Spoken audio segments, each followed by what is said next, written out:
구약 역사서의 주 내용은 왕들의 이야기입니다. 그래서 대부분의 판단 기준이 왕에게 있습니다.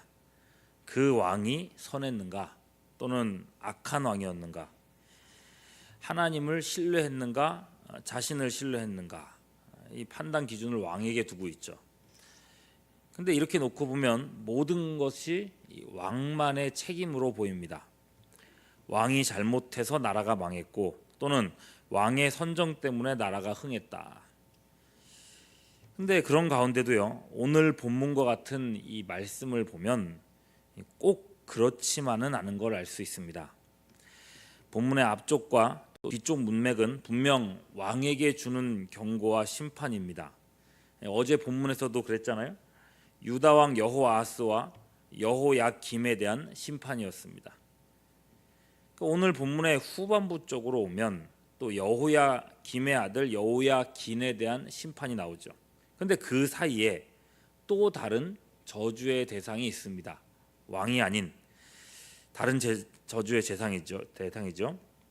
20절부터 보시면 너는 레바논에 올라 외치며 바산에서 내 소리를 높이며 아바림에서 외치라. 이는 너를 사랑하는 자가 다 멸망하였음이라. 이렇게 얘기합니다. 레바논, 바산, 아바림, 이곳들은 이스라엘의 북쪽에서부터 남쪽으로 관통하는 산맥 지형입니다. 즉 이스라엘 전체를 가리키는 상징이라는 겁니다. 너라고 단수로 지목하고 있지만 그 대상은 개인이 아니라 민족입니다. 그러면 그들이 멸망당하는 이유가 무엇인가? 21절에 그 이유가 나오죠. 이스라엘이, 이 민족이 평안할 때에 하나님께서 경고하셨는데 그들은 말씀을 듣지 않기로 작정했다는 것입니다. 말씀대로 살지 않는 것이 이 백성들의 습관이었다고 합니다. 여러분, 이 경고를 듣는 대상은 여호아하스도 아니고 여호야김도 아닙니다. 그 악한 왕들이 아니에요. 백성들입니다. 그래서 심지어는 22절 보시면 내 목자들은 다 바람에 삼켜질 것이요. 여러분, 목자가 누굽니까? 이스라엘의 지도자입니다. 그 중에는 왕들도 있습니다. 왕이 삼켜지는 이유가 적어도 오늘 말씀에서는 백성 때문이라는 겁니다. 백성들 입장에서야 그렇게 생각할 수 있죠. 우리가 왕 한 명 잘못 만나서 이렇게 망하는구나, 이렇게 고생하는구나. 하지만 22절 후반절 말씀을 보십시오. 그때에 내가 반드시 내 모든 악 때문에 수치와 욕을 당하리라. 왕 때문이 아니라는 겁니다. 백성들 자신의 악 때문에 당하는 수치라는 겁니다. 누굴 욕하고 누구에게 탓 돌릴 입장이 아니라는 겁니다. 24절 이후 말씀에는 그 예로서 여호야김의 아들 여호야긴에 대해서 이야기합니다. 본문에서는 고니야라고 나와 있죠. 고니야는 이제 출생 이름이고 본명입니다. 여호야긴은 왕명입니다. 이 고니야가 이방 땅에 잡혀갈 거라 이렇게 말씀을 하고 있습니다.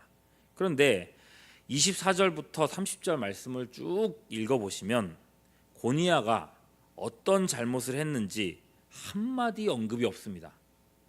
분명 여호야긴, 고니야 이 사람 자신은 악한 왕이었습니다. 열왕기하 24장 9절에서는 이렇게 말합니다.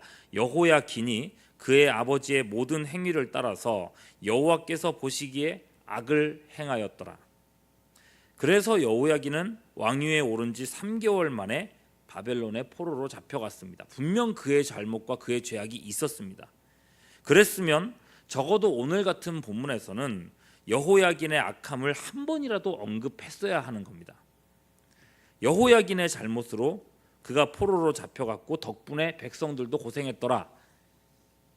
그런데 여러분, 24절부터 말씀을 살펴보시면 오히려 하나님은 여호야김의 아들 고니야를 그분의 오른손의 인장반지다라고 부르고 있습니다.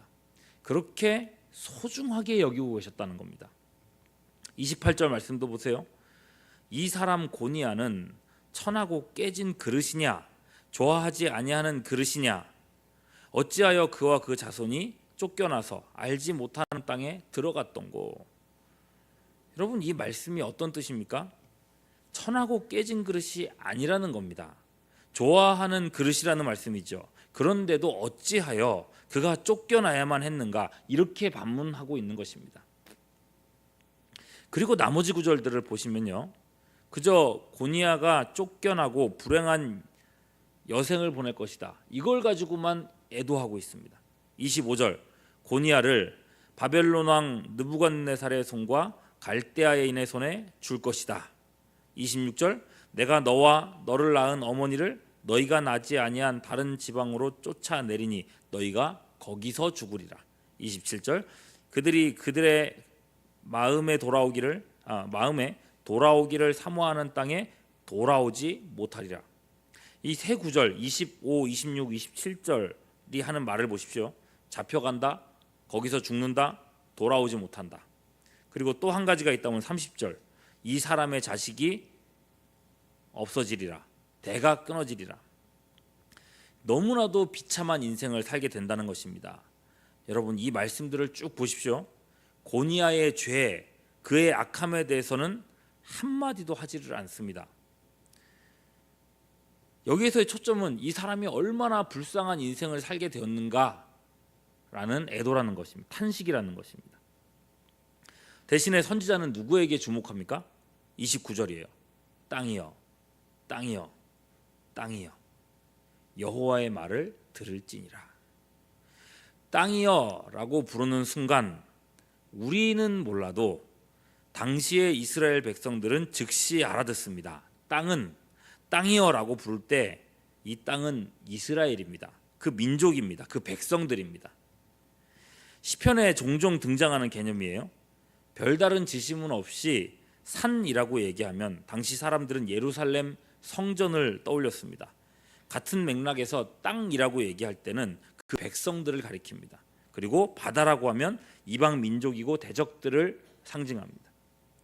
선지자가 왜 뜬금없이 이런 이야기를 하면서 땅이여, 땅이여, 땅이여를 외쳤을까요?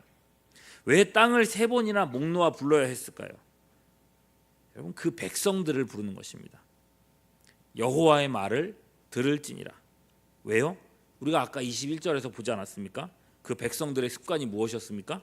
어려서부터 내 목소리를 청종하지 아니함이 내 습관이라. 그러니 목소리를 들을지니라. 귀를 막아놓고 듣지 않는 백성에게 선지자는 지금이라도 들으라고 절규하고 부르짖는 것입니다. 목자들이 잡혀가고 있는데, 왕들이 잡혀가고, 그리고 백성들 자신도 23절에 보면 여인이 해산하는 고통과도 같은 고통을 받고 있는데, 그런데도 여전히 귀를 닫고만 있다는 것입니다. 그리고 왕에게 손가락질합니다. 왕에게만 손가락질합니다. 우리가 지도자 잘못 만나서 우리가 이렇게 고생하고 있다고 얘기합니다. 땅이여, 땅이여, 땅이여.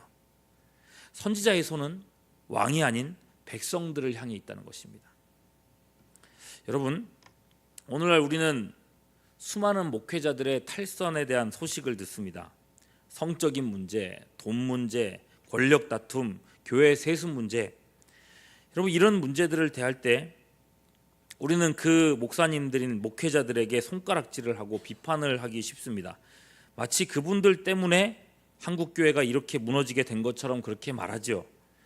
물론 그런 부분도 있습니다. 최근에도요, 한 식당에서 식사를 하는데 제 뒤에 앉아 계신 분들이 이 교회에 대한 비판을 아주 큰 소리로 많은 사람들이 듣도록 한참 동안 이야기를 하고 계셨습니다. 최근에 세습 문제가 있는 그 교회를부터 시작해서 다른 목회자들의 잘못들에 대해서도 줄줄 깨면서 이야기를 하는데, 뒤에서 듣고 있으니 여간 불편한 게 아니었습니다.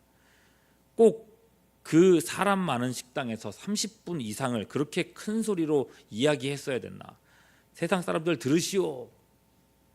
마치 그분들 비판을 하면서 스스로가 묘한 쾌감을 느끼는 듯한 그렇게 보였습니다. 그럼 여러분, 하나님은 과연 어떻게 보실까? 오늘날의 한국교회 문제를 단지 몇몇 목회자들의 문제다라고만 보실까요?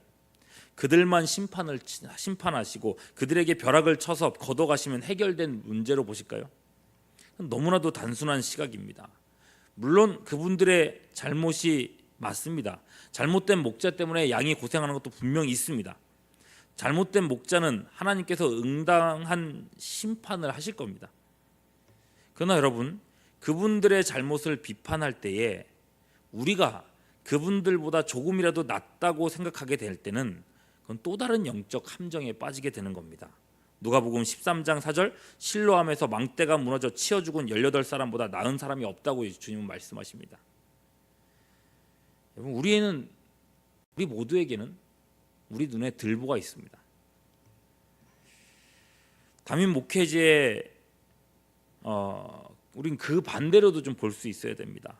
백성들의 죄악, 듣지 않음 때문에 하나님은 목자를 치기도 하신다는 겁니다. 이 담임 목회지에 가 계신 우리 선배님들 또는 동기들 이야기를 들을 때면 안타까운 마음이 들 때가 있습니다.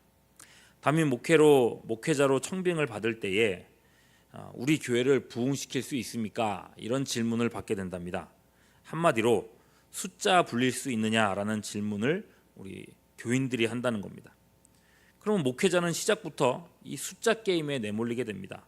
그리고 3년 이내에 수적인 성장이 되지 않거나 제자리 걸음을 하게 되면 교인들 사이에서 반드시 말이 나온답니다. 저 목사님은 무능한 사람이다. 그리고 목회에 위기가 온다는 것입니다. 목사님은 쫓겨날까 봐 노심초사해야 된다는 거예요. 세상의 상업적 논리가 교회 안에 그대로 들어온 케이스죠. 한 번은 동기 목사님이 이런 이야기를 했습니다. 본인 교회 성도들에게 성경 한번 읽어보자라고 4주 동안 그렇게 강조하고 설교를 하셨더랍니다. 그런데 어느 날 그 교회 열심히 있는 집사님이 목사님에게 찾아와서 이렇게 얘기했답니다.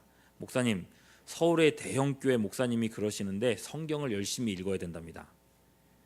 그 말을 듣고 너무 좌절이 되시더랍니다. 본인이 지금이라도 담임 목회 자리 내려놓고 대형교회를 갔다 와야 사람들이 내 말을 듣겠구나라고 생각을 하셨다는 거예요. 똑같은 하나님의 말씀인데 큰 교회 목사님의 말, 유명한 목사님의 말은 천둥처럼 알아듣고 작은 교회 목사님의 말은 귓등으로 흘려보내는 성도들이 참으로 많습니다. 작은 교회 목사님이 설교를 잘하면 오늘 목사님 설교 괜찮네 라고 평가를 하는데, 큰 교회 목사님이 설교를 잘하면 맞아, 정말 우리는 그렇게 살아야 돼 라고 반응하기도 합니다. 여러분, 이런 걸 신앙의 세속화라고 합니다. 한국교회 문제는 결국 목회자와 평신도 모두의 문제라는 것입니다. 오늘의 말씀에서 누구도 자유로울 수 없다는 것입니다. 여러분, 이런 한국교회 위기에서 교회가 사는 길은 우리가 손가락질을 멈추고 각 사람이 자기 가슴을 치고 회개하는 데 있습니다. 다른 교회, 다른 목회자, 다른 사람들 이야기할 것 없습니다. 이 자리에 모인 우리가 이 나라와 이 땅의 교회를 위해서 마음을 찢는 기도를 시작할 수 있기를 바랍니다. 그렇게 부흥의 불길이 우리 안에서 시작될 수 있기를 주님의 이름으로 축원합니다. 기도하겠습니다.